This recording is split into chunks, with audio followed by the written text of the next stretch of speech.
Que Europa presuma de que puede andar sola, que puede desarrollarse por sí misma, que es independiente, soberana, fuerte, muy fuerte y que puede protegerse a sí misma, es una cosa. Que realmente puede hacerlo, que tenga una capacidad real y que no se trate más que de palabrería, pues es otra. Si alguien aquí sigue creyendo que la Unión Europea o Europa en general puede defenderse sin el apoyo de Estados Unidos, que siga soñando. Es imposible. Vaya varapalo. Se lo dice el secretario de la OTAN pintándole la cara a todos los que quieren sacar pecho, ocupar titulares y enviar mensajes de que son puro teatro, ¿no? Yo creo. Hipocresía, porque la realidad es otra, porque se siente el miedo. Se huele. Amigos, Europa hace aguas. Es así. Bienvenidos a El Zoom, con una economía tocada de muerte, con los ciudadanos echando humo y protestando, con las fábricas a medio gas y paradójicamente sin gas ruso, entre otras cosas, pues la cosa no pinta bien. Sin olvidar que tienen en su territorio un conflicto que siguen empeñados en patrocinar, así que no es de extrañar que los europeos piensen aquello de mi querida Europa, ¿quién te ha visto y quién te ve? Empezamos.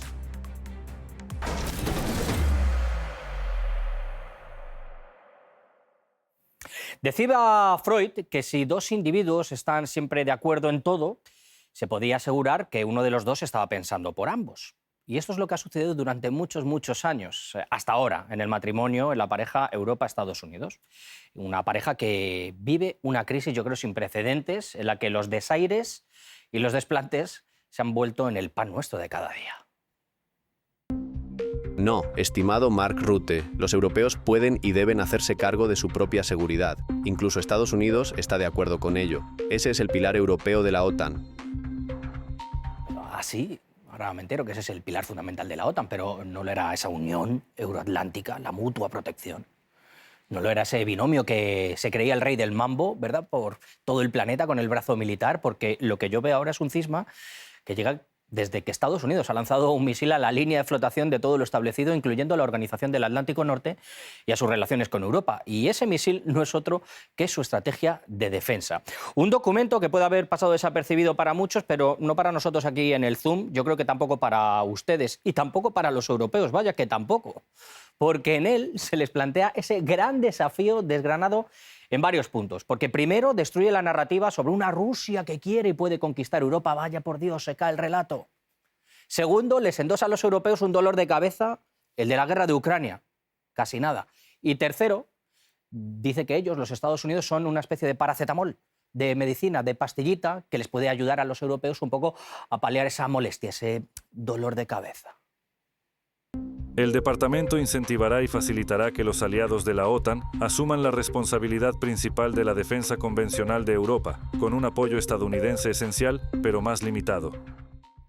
Esencial significa con sus armas, dinerito. Después vamos a hablar de esto. Voilà, voilà, aquí está el kit de la cuestión. Europa tiene ahora que lidiar sola, lo quiera o no, con muchas realidades que antes le solucionaba papá, daddy. Realidades de seguridad, comerciales, bélicas, y debe hacerlo sola o subordinándose a su amo y señor. Y por supuesto que el orgullo de von der Leyen, Kallas, Macron, Starmer y compañía no les permite doblar la rodilla, así como así en el escenario, escenificarlo, ¿no? Esa humillación. Hay que mantener la compostura, oiga.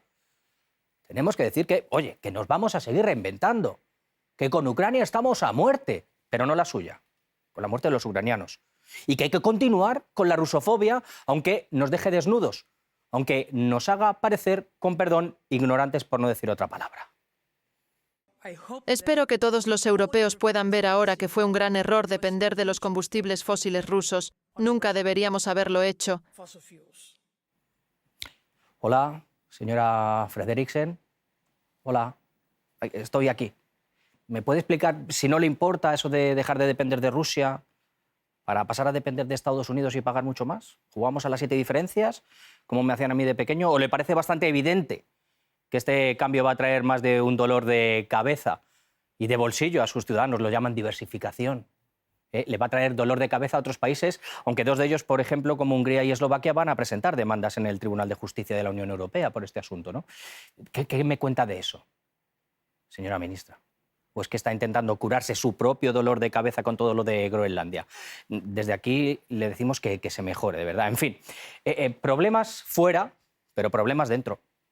Porque esta especie de sobrino incómodo, impertinente, que le ha salido a Bruselas con Zelensky, que se permitió el lujo de insultar la capacidad de los europeos en Davos, dejando la dignidad de Europa por los suelos, también abre más frentes. No solo el bélico y de seguridad del que vamos a hablar, o de la entrega de armas y de millones. Ruina, ruina. No solo eso. También Ucrania abre el campo de las situaciones de agravios comparativos, porque la fórmula rápida de adhesión de Kiev al bloque genera, yo creo que, algo más que diferencias. Ucrania tiene la opción de convertirse en miembro de la Unión Europea, al igual que los países de los Balcanes occidentales. No soy partidario de una vía rápida. Los criterios de adhesión deben cumplirse. Y vamos con la lista. RAS, división interna, relaciones con Estados Unidos heridas, cisma en el seno de la Unión Europea por la causa de Ucrania, situación económica más que delicada, insignificancia en la política internacional, que no ser más que un mero espectador. ¿Qué más? Hipocresía frente a los ciudadanos, planes que arruinan los bolsillos de los contribuyentes, mayor gasto social. No, mayor control social en este caso, y mediático. Nos podemos preguntar si Europa está para refundarse, para regenerarse, como nos dicen, o si realmente estamos ya ante un colapso prolongado. Europa necesita adaptarse a las nuevas realidades. Europa ya no es el principal centro de gravedad de Washington.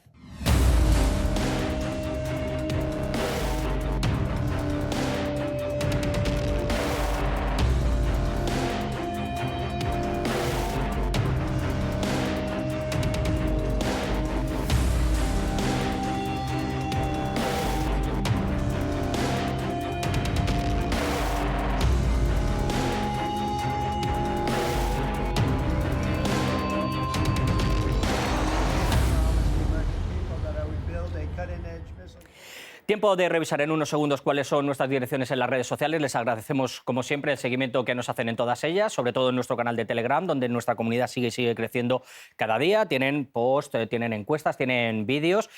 También nos pueden seguir a través de otras plataformas, por ejemplo, en la plataforma X, tanto a mí, a mi cuenta particular, como la del programa, con sus posts, con sus comentarios, como siempre, y con sus críticas. Y, por supuesto, con el código QR que siempre les enseño al final del todo, entran en nuestra plataforma de Contacte, donde pueden ver todos los capítulos, tanto del Zoom como del Zoom Plus, y dejarnos pues también sus opiniones. Así que ahora llega el momento del debate y del análisis. Quédense con nosotros. Vamos. Tengo el placer hoy, la verdad, de hablar con dos personas que saben y mucho de cuál es la situación en Europa, porque la están viviendo plenamente, ¿no? Tengo el placer de poder hablar con Regina Laguna, periodista y profesora de Derecho y Políticas de la Unión Europea de la Universidad de Valencia, y con Max Lioce, experto en conflictos internacionales. Regina, Max, muchísimas gracias por estar conmigo hoy en el Zoom. Regina, empiezo por ti. Yo decía al principio y hablaba de Sigmund Freud, y yo no sé muy bien si estamos para poner a Europa en el diván o si la ponemos ya en una cama de cuidados paliativos. No sé si es algo más físico, psíquico. Estamos ante una crisis existencial de Europa. Bueno, es un cambio de paradigma en el que estamos viviendo. Es un teatro que se nos ha caído encima. Precisamente el escenario fue Davos. Allí fue el punto de inflexión y, por supuesto, que se pusieron las piedras de lo que va a ser el nuevo orden mundial. Allí dijeron estas palabras. Ya no es una teoría conspiracionista de los que no seguimos el relato oficial o las narrativas que se dice. La verdad es que creo que ha sido un terremoto. Estamos aún temblando todos. En Europa, por supuesto, también hemos cambiado nuestro chip porque nuestro amigo, nuestro aliado, nuestro protector nos ha dado la espalda. Trump ya no mira a Europa, ya no quiere proteger a Europa, nos lo ha dicho de muchas maneras. Y claro, nosotros de repente, hace como una semana y media, 10 días, de repente el canciller alemán, Merz, la presidenta Meloni, la italiana, creo que incluso hasta Macron dijeron: parece ser que Rusia es Europa, parece ser que tendremos que hablar con Rusia. De repente empezamos a temblar porque, claro, nos habíamos quedado huérfanos. Es así. Lo que sí que yo veo aquí son algunas incongruencias, Max. Por un lado tenemos a Rutte, que dice que defenderse Europa por sí sola y sin Estados Unidos es una locura. Por otro lado tenemos a Kallas hablando de regeneración y que nos tenemos que adaptar, von der Leyen, que hay una especie de refundación de Europa. Otros intentan sacar pecho, como Macron. Yo veo veo desavenencias dentro de este matrimonio euroatlántico, ¿no? Según estamos viendo, entre Europa, Bruselas y Washington y Estados Unidos, Max. Sí, muy buenas a todos y todas. De hecho, es una desavenencia y es una polémica entre teóricos del multiverso, porque la verdad es que cuando plantean todas esas cuestiones, parecen estar viviendo esos eurócratas en otro universo paralelo.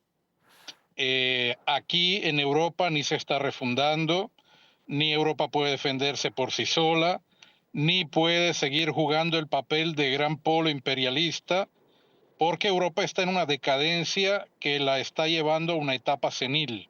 Por lo tanto, hay un distanciamiento total entre lo que está ocurriendo, entre la realidad en los diferentes países europeos y en Europa en su conjunto, y esa narración o esas narraciones que a veces también se presentan como encontradas o como producto de un sano debate democrático, y en realidad son farneticaciones de burócratas en decadencia y de burócratas mediocres. ¿Qué nos ha llevado, Regina, tú eres una experta en la Unión Europea, en Derecho, en Ciencias Políticas, ¿qué nos ha llevado hasta aquí? Hablaba Max de eurócratas en este caso, y tenemos ahora mismo también, digamos, algunos países, como por ejemplo Hungría, Eslovaquia, y también hay otros que están mostrando esa diferencia de decir, oiga, no queremos un gobierno supranacional, no queremos que nos lleven las corporaciones de la mano,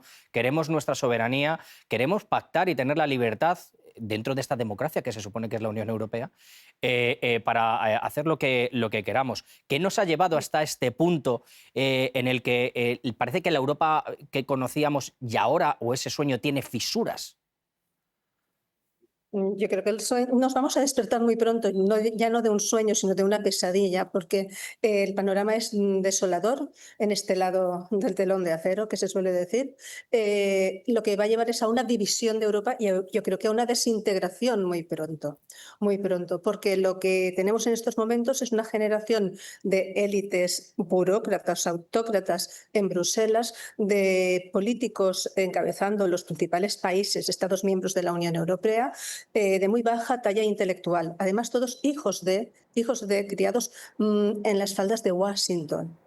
Todos han pasado por Georgetown, alguna otra universidad o instituto importante en la Unión, en Estados Unidos, durante su juventud, etcétera. Todos han sido líderes que han llegado como jóvenes líderes al lobby de Davos, por ejemplo, cuando estaban sus carreras incipientes. Es decir, los han educado para servir no a Europa, sino a nuestros antiguamente aliados norteamericanos. Me llama bastante la atención de qué manera se ha dicho fríamente que ya se ha soltado la mano, Max, es decir, esto ya no vale. Estados Unidos ha roto, ha mandado ese misil a la línea de flotación, pero lo ha hecho a través de esa estrategia de defensa que decía que para muchos a lo mejor ha pasado desapercibido, para muchos medios, pero para mí es una de las claves, y lo hablábamos en la redacción.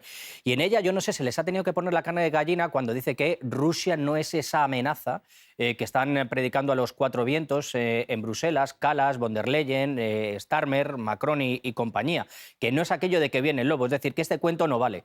Les deja además, digamos, el marrón, el muerto de esta guerra de Ucrania. Lo único que quiere Estados Unidos es enriquecerse y llenarse los bolsillos, porque Europa hoy por hoy no tiene ninguna capacidad armamentística para producir, sino que van a tener que comprar las armas a Estados Unidos. Y además de que no tiene esa capacidad, Max, hay desavenencias entre ellos, entre no mis armas, no mejor las de Europa, es cara a cara entre Francia y el Reino Unido, Max.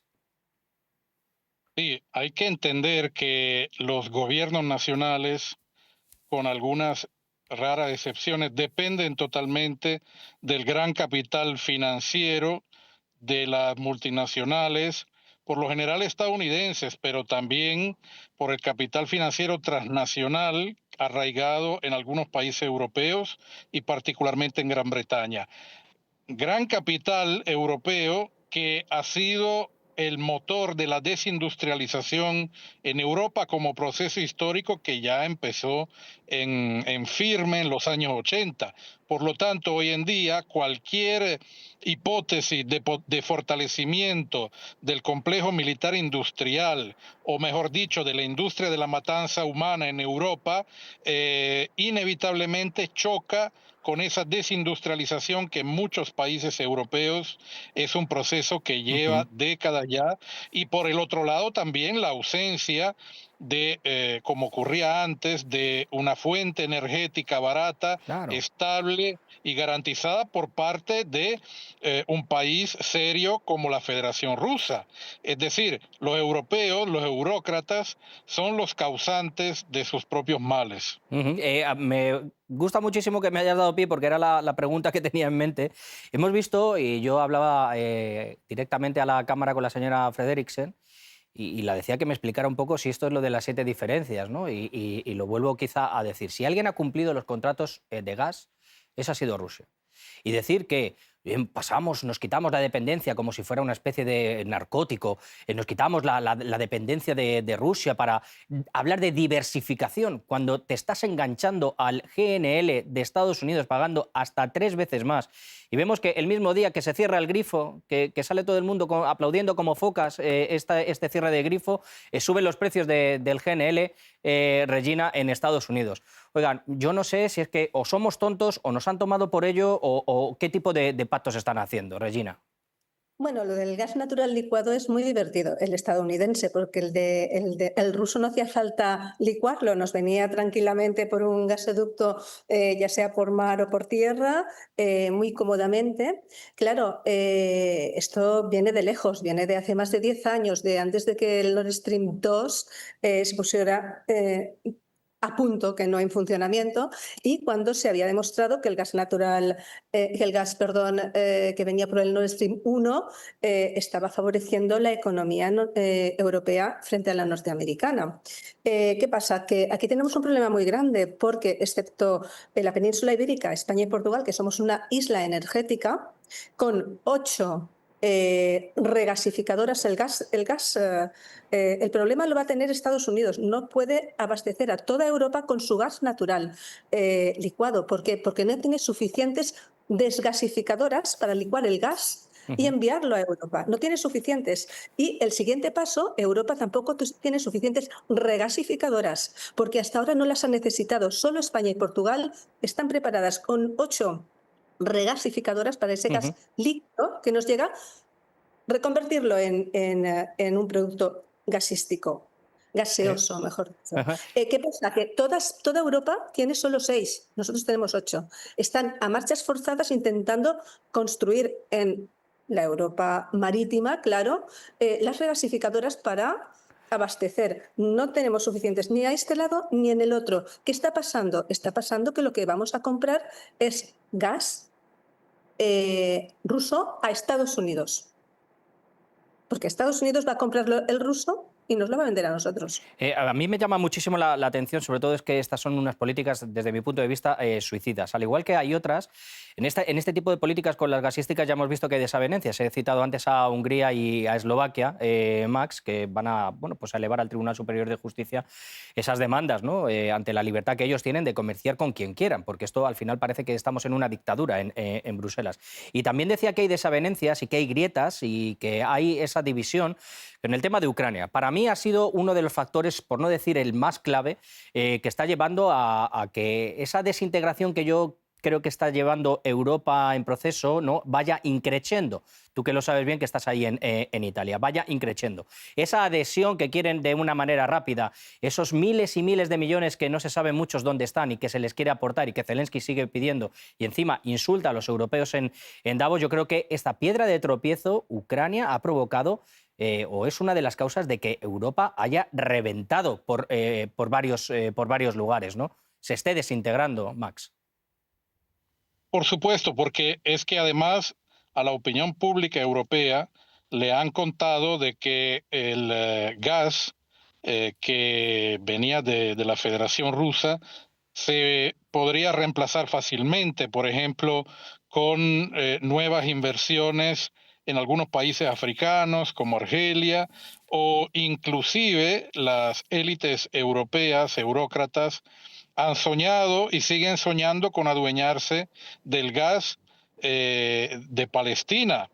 Sabemos que frente a Gaza hay yacimientos submarinos de gas muy importantes y lo que no han entendido esos eurócratas que ni los sionistas de Israel ni los norteamericanos le van a dejar ninguna tajada de esas riquezas submarinas, y tampoco los países africanos van a seguir eternamente dispuestos a cederle en una mecánica neocolonial sus riquezas a cambio de migajas Max, a los europeos. y en cuanto a la cuestión de Ucrania, en el conflicto ucraniano, en esas desavenencias que no se quieren llegar a la paz, tantos millones, esa adhesión rápida, decía yo que para mí es un punto clave de esa disgregación o de esa ruptura de Europa, ¿no?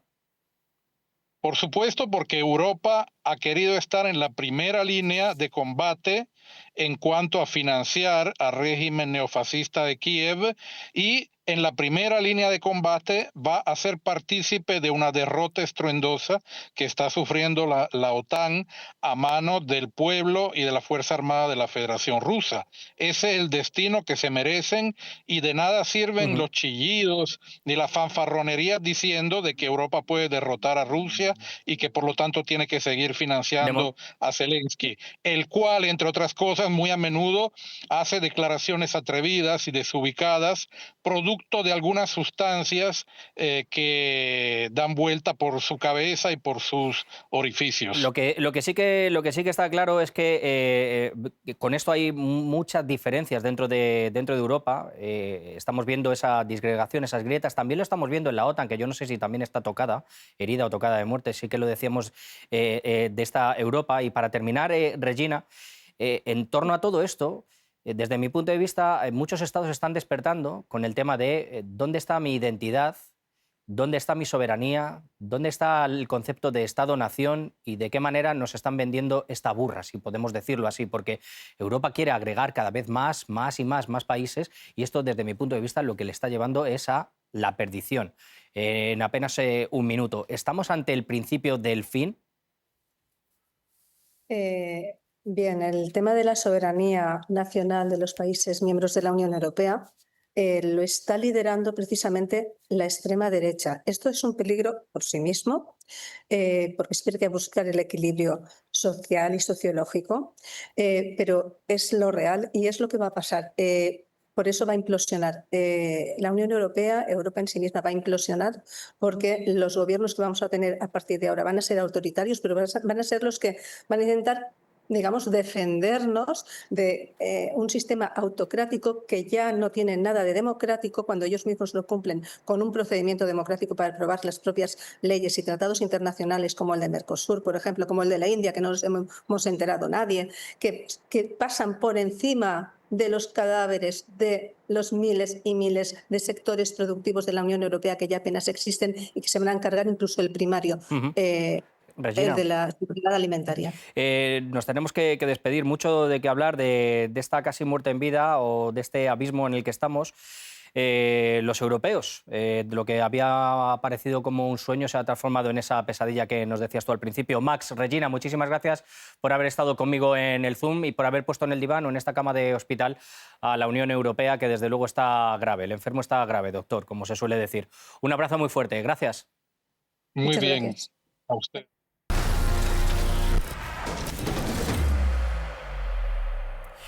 Bueno, voy a terminar el programa de hoy con mi testimonio personal, si me lo permiten, como ciudadano europeo, español, que ve como lo que decía, lo que era un sueño, lo que era un proyecto idílico en el que todos nos sentíamos partícipes, en el que éramos una referencia mundial en cultura, en educación, en finanzas, en diplomacia o en economía, se ha convertido en un alma en pena que vaga por el mundo, en ese jardín, pero jardín marchito. Las limosnas y la protección se han acabado.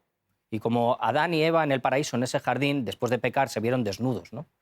Salieron a la luz sus vergüenzas y los errores cometidos. Y así está Europa.